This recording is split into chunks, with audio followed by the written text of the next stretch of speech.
ಕಾರ್ಯದರ್ಶಿಗಳು ಆದಂತ ಮಾತೃ ಸ್ವರೂಪಿ ಶ್ರೀಮತಿ ಜಯಲಕ್ಷ್ಮಿ ಜಿ ಗಡ್ಡದೇವರಮಠ ಅವರೇ, ಅದೇ ರೀತಿ ಉದ್ಘಾಟಕರು ಹಾಗೂ ನಮ್ಮ ಸಂಸ್ಥೆಯ ಸದಸ್ಯರು ಆಗಿ ಆಗಮಿಸಿರುವಂತ ಶ್ರೀಮತಿ ಶಾರಕ್ಕ ದುರ್ಗಪ್ಪ ಮಾಚಟ್ರವರೇ, ನಮ್ಮ ಸಂಸ್ಥೆಯ ಅಧ್ಯಕ್ಷರು ಆಗಿರುವಂತಹ ಶ್ರೀಮತಿ ಸುವರ್ಣಬಾಯಿ ಬಹದ್ದೂರ್ ದೇಸಾಯಿ ಅವರೇ, ನಮ್ಮ ಇನ್ನೋರ್ವ ಸದಸ್ಯರಾದಂಥ ನಮ್ಮ ಸಂಸ್ಥೆಯ ಮಾತೃ ಸ್ವರೂಪಿ ರೋಹಿಣಿಬಾಯಿ ಬಹದ್ದೂರ್ ದೇಸಾಯಿ ಅವರೇ,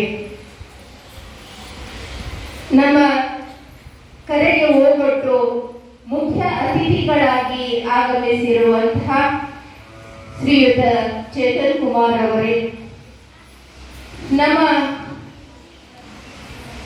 ಕಾಲೇಜಿನ ಪ್ರಧಾನ ಕಾರ್ಯದರ್ಶಿಯಾದಂತಹ ಕುಮಾರಿ ನಂದಿತಾ ನಾಗಲೋಟಿಯವರೇ, ಸಾಂಸ್ಕೃತಿಕ ವಿಭಾಗದ ಮುಖ್ಯಸ್ಥರಾದಂತಹ ಜೆ.ಜಿ. ಶಿರಟ್ಟಿಯವರೇ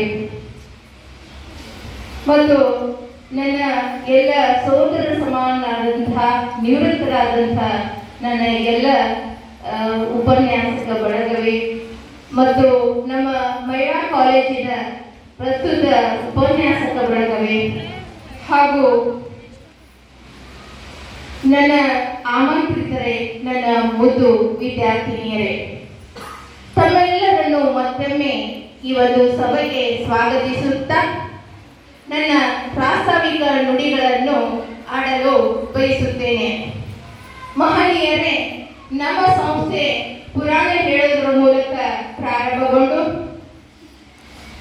ಇವತ್ತು ಗುರುಗಳ ಆಶೀರ್ವಾದದಿಂದ ಪ್ರಾಥಮಿಕ ಶಾಲೆ, ಪ್ರೌಢಶಾಲೆ, ಮಾಧ್ಯಮಿಕ ಶಾಲೆ, ಕನ್ನಡ ಹಾಗೂ ಆಂಗ್ಲ ಮಾಧ್ಯಮ, ಸಂಸ್ಕೃತ ಪಾಠಶಾಲೆ ಮತ್ತು PUC ಡಿಗ್ರಿವರೆಗೂ ಸಂಸ್ಥೆ ಬೆಳೆದಿರುವುದು ನಮಗೆ ಹೆಮ್ಮೆಯ ವಿಷಯವಾಗಿದೆ. ಇವತ್ತು ನಮ್ಮ ಸಂಸ್ಥೆಯಲ್ಲಿ 2000 ವಿದ್ಯಾರ್ಥಿಗಳು ವ್ಯಾಸಂಗ ಮಾಡುತ್ತಿದ್ದಾರೆ ಎಂದು ಹೇಳಲು ಸಂತೋಷವೆನಿಸುತ್ತದೆ. ನಮ್ಮ ಪದವಿ ಪೂರ್ವ ಮಹಿಳಾ ಕಾಲೇಜು ಸನ್ 1985-86ನೇ ಸಾಲಿನಲ್ಲಿ ಕೇವಲ 2 ವಿದ್ಯಾರ್ಥಿನಿಯರಿಂದ ಆರಂಭಗೊಂಡು ಇವತ್ತು 300ರ ಗಡಿ ದಾಟಿರುವುದು ನಮಗೆ ಸಂತೋಷ ತಂದಿದೆ. ದಿನದಿಂದ ದಿನಕ್ಕೆ ವಿದ್ಯಾರ್ಥಿಗಳ ಸಂಖ್ಯೆ ಹೆಚ್ಚಿದಂತೆ ಫಲಿತಾಂಶವೂ ಕೂಡ ಹೆಚ್ಚುತ್ತಿರುವುದು ನಮ್ಮ ಬೆಳವಣಿಗೆಯ ಸಂತೋಷದ ಸಂಗತಿಯಾಗಿದೆ. ಅದೇ ರೀತಿ ನಮ್ಮ ಮಹಿಳಾ ಮಹಾವಿದ್ಯಾಲಯವು ವಿದ್ಯಾರ್ಥಿನಿಯರು ಪಾಠದ ಜೊತೆಗೆ ಪಠ್ಯೇತರ ಚಟುವಟಿಕೆಗಳಲ್ಲೂ ಹಿಂದೆ ಬಿದ್ದಿರುವುದಿಲ್ಲ. ಪಠ್ಯೇತರ ಚಟುವಟಿಕೆಗಳಲ್ಲಿ ತಾಲೂಕಾ ಮಟ್ಟ, ಜಿಲ್ಲಾ ಮಟ್ಟ, ರಾಜ್ಯ ಮಟ್ಟದಲ್ಲಿ ಅನೇಕ ಬಾರಿ ಆಯ್ಕೆಯಾಗಿ ಬಹುಮಾನವನ್ನು ತಂದಿರುವುದು ನಮ್ಮ ಕಾಲೇಜಿನ ಹೆಮ್ಮೆಯಾಗಿದೆ.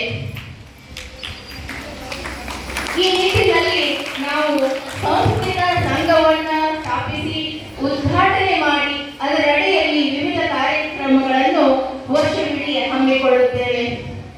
ಉದಾಹರಣೆಯಾಗಿ ಏಕಪಾತ್ರ ಅಭಿನಯ, ಚರ್ಚಾ ಸ್ಪರ್ಧೆ, ಭಾವಗೀತೆ ಸ್ಪರ್ಧೆ, ಜಾನಪದ ಗೀತೆ ಸ್ಪರ್ಧೆ, ಹೀಗೆ ಮುಂತಾದ ಹಲವಾರು ಸ್ಪರ್ಧೆಗಳನ್ನು ವರ್ಷವಿಡೀ ನಡೆಸುತ್ತಾ ಬಂದಿದ್ದೇವೆ. ವಿದ್ಯಾರ್ಥಿನಿಯರ ಸರ್ವತೋಮುಖ ಅಭಿವೃದ್ಧಿಗಾಗಿ ಈ ಒಂದು ಸಂಸ್ಕೃತ ಸಂಘ ಕಾರ್ಯವನ್ನ ನಿರ್ವಹಿಸ್ತಾ ಇದೆ. ನಮ್ಮ ಮಹಿಳಾ ಮಹಾವಿದ್ಯಾಲಯವು ದಿನದಿಂದ ದಿನಕ್ಕೆ ಪ್ರಗತಿಯತ್ತ ದಾಪುಗಾಲ ಹಾಕುತ್ತಿದೆ ಎಂದು ಹೇಳಲು ನನಗೆ ಸಂತೋಷ ಅನಿಸುತ್ತದೆ.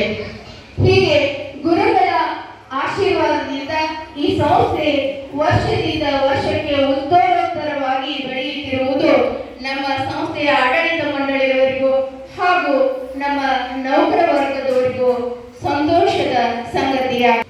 ಇದುವರೆಗೆ ನನ್ನ ಪ್ರಾಸ್ತಾವಿಕ ನುಡಿಗಳನ್ನು ಶಾಂತ ಚಿತ್ತದಿಂದ ಆಲಿಸಿದ ತಮಗೆಲ್ಲರಿಗೂ ಹಾಗೂ ನನಗೆ ಮಾತನಾಡಲು ಅವಕಾಶ ಕೊಟ್ಟಂತಹ ವೇದಿಕಾಲಕರಿಗೂ ವಂದಿಸಿ ನನ್ನ 2